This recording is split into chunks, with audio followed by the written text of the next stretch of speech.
People in the dance community are celebrating a big victory for them this week. Because as of Monday, the National Dance Council of America, or NDCA, changed a long-standing rule that will now allow same-sex and gender-neutral couples to compete against opposite-sex couples at sanctioned events. Fox 31's Viktoria Capek joining us live in the newsroom now with more on this rule change and what it means for dancers right here in the Twin Ports. Viktoria? Absolutely. Dan and Alexandra, traditionally, the NDCA rules and regulations define a couple in ballroom dance as a male and female, where the male leads and the female follows. As of September, that rule has changed. Now, a couple is defined as a leader and a follower without regard to the sex or gender of dancers. Are you gonna pull me in?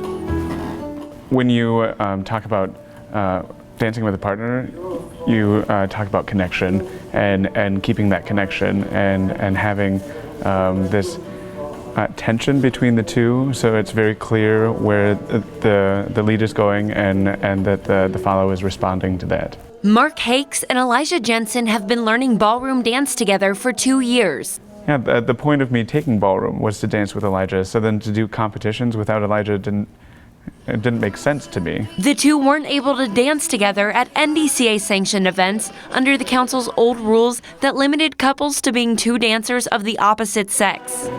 Since the rule has changed, Mark and Elijah can dance with each other at competitions. They don't only have to dance with their opposite-sex teacher, Kit. It's been something that the community's been asking for a very long time. Kit thinks the rule change will help grow the dance community because now it's more welcoming. Much better. Teachers, students alike, because as amateur couples, anyone who wants to compete together now can, whether you're just ladies, just men, male, female, whatever. But also for the teachers, we no longer have to give up students or deny students the opportunity to compete if we don't have the appropriate sex teacher. But even advocates of the new rule have some concerns with how other things will change because of it. With attire, there's very strict attire. Gentlemen wear slacks, vests, jackets, whatever, and they have the number on their back of the couple. The lady wears her dress, okay? And she's got the heels. So now that this ruling has been changed, how do the attire rules get changed?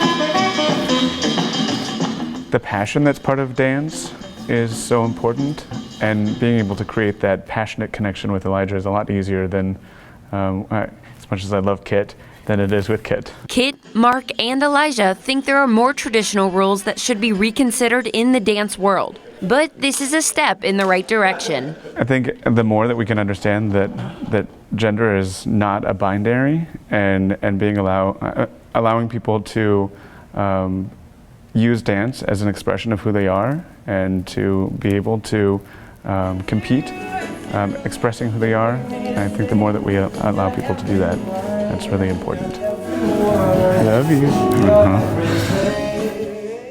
Well, this rule change is getting quite a bit of buzz on social media. A lot of people want to know if this means that men will be able to compete in ladies' divisions during competitions and vice versa. So Dan and Alexandra, it'll be really interesting to see how other NDCA rules are ironed out moving forward.